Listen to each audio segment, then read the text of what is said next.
events we're watching now that are very confusing. And those would include the president advocating for re-upping FISA. Now, FISA, without getting too boring about it, is the law, which has to be voted on periodically by Congress, that allows the U.S.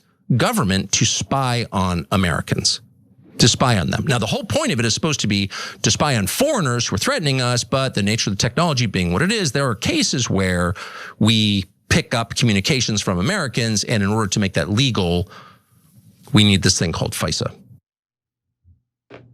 Tucker Carlson has become a lot more outspoken in regard to what President Trump is up to and how his actions hurt the American people. In this case, it has to do with mass surveillance of American citizens and allowing our government to spy on us without ever having to obtain a warrant. So before we get into Tucker's comments about Trump and the little flip-flop that he engaged in when previously he spoke out against FISA, Cenk, I'm curious what your 2 cents are. Yeah, 2 points I want to make here after you give us the facts, which is difference between Fox News Tucker Carlson and online Tucker Carlson and why that is. And then I want to talk about how Barack Obama and Donald Trump have the same exact policy. And I don't know if you guys heard that in mainstream media. Have people clarified that for you? And we'll tell you why they're both dead wrong. Go ahead, Anna. So Glenn Greenwald did a fantastic write-up about FISA, including providing historical context in his Substack. So I highly recommend you read the entire piece. However, I'll give you some excerpts that I think are critical in understanding what FISA is. Now, despite running in 2024 by vowing to kill FISA, based on his quite valid claim that spying powers had been abused against him, meaning Trump, for political ends in the 2016 presidential campaign, Trump on Monday demanded that FISA be fully renewed yet again with no reforms, safeguards, or limits of any kind. And just to give you a sense of how nefarious FISA really is, there's a particular section you should know about. Section 702 of FISA grants the NSA, the National Security Agency, the power to spy on certain communications of American citizens without a warrant. So let's just briefly gloss over the history. And this really is glossing over the history, but it's important for you to know at least the biggest details, most important details here, because after 9/11, the Bush administration ordered the NSA to spy on the communications of American citizens without warrants for the first time ever. This was the first time. And you have to understand the mindset of the American people at the time. We had just suffered the absolute worst terror attack on US soil. Thousands of Americans were killed. The World Trade Center was attacked. Towers come tumbling down. I mean, people are terrified. And usually nefarious governments like to tap into that fear in order to increase their own power. And that's what happened here. So the Bush administration, not only did they go with the Patriot Act, but they also expanded the surveillance powers that the government has on American citizens. So how is the Bush administration allowed to get away with this? Because it's unconstitutional. It flies in the face of unreasonable searches and seizures. Well, they claimed that the NSA would just stop listening to calls or reading messages if they were spying on a foreign national, but that person was conversing with an American citizen. So if they're, let's say, having, a regular conversation, phone sex, for instance, which happened in some cases, which the Bush administration was listening to, like, that's wrong. You're not supposed to do it. But they did break that one rule of if it's an American citizen involved, like, don't listen anymore, right? So Bush Cheney, in secret and in violation of the clear terms of the law, ordered the NSA to keep listening and keep reading, even if they knew they were spying on Americans without warrants.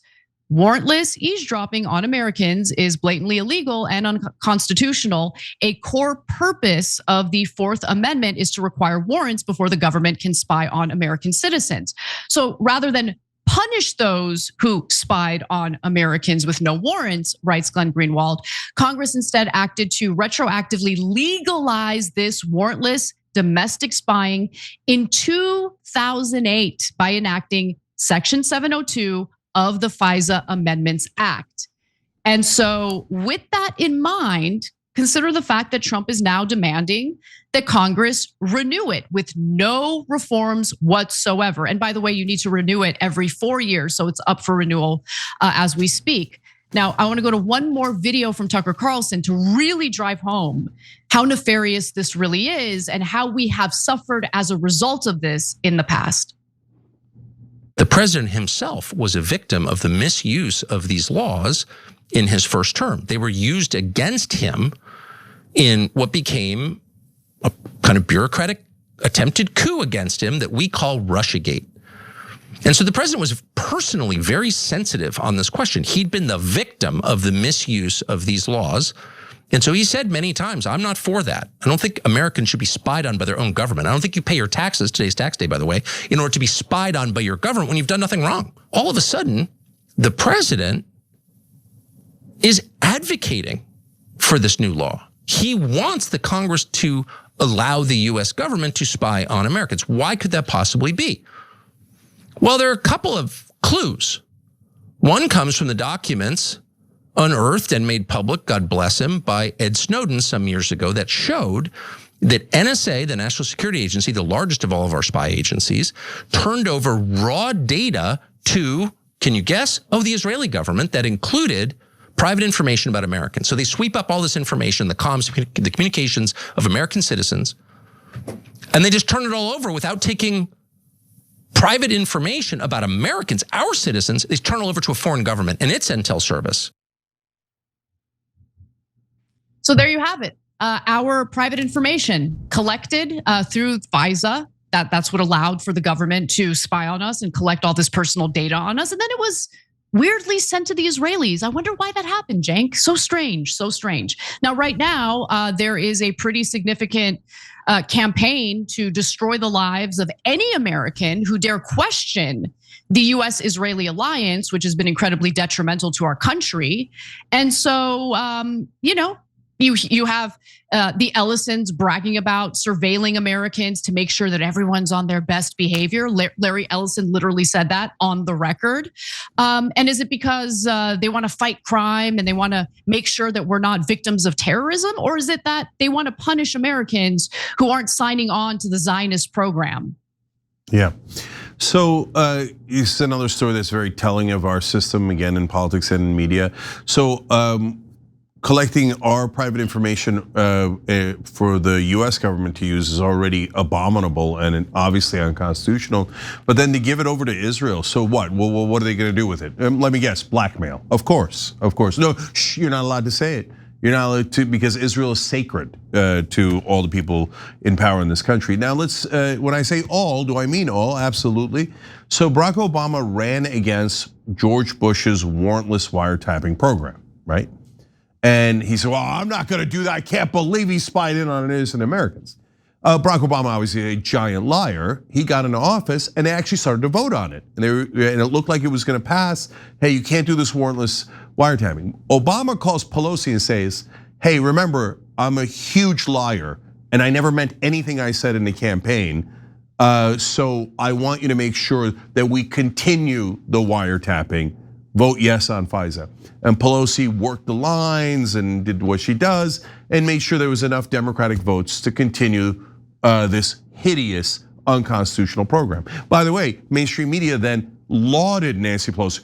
Pelosi maintains FISA. Great job by the master legislator. They all pretended they were against this. Pelosi did, Obama did, Trump did. No matter who you vote for, you always get Israel. And then when you say that to the press, they're like, oh, how dare you? Okay, yeah. Spare me your BS. Now that brings me back to Fox News version of Tucker Carlson versus online media version of Tucker Carlson. So when he was on Fox News, do you remember the stories he used to do? He didn't do any substantive stories like this on FISA or wars. If he did, he was in the beginning in favor of the Iraq War, etc. That was before he was on Fox News. He would do stories about M&Ms. You remember that? And how they were gonna make you drink Starbucks coffee every day if the Democrats won. Embarrassing. No, you know why? Because mainstream media doesn't want you talking about substance. That would be greatly damaging to their beloved Israel, but also all of their donors. to the defense industry, the oil industry, etc. So they make you do culture wars. So everyone on Fox News is doing culture wars. Why? Because that divides us. Now Tucker's freed of the chains of mainstream media, and now all of a sudden he's doing substance, and he's doing really good stories. And anyone who comes to the right side on any given issue, I'm very happy to have them there, okay?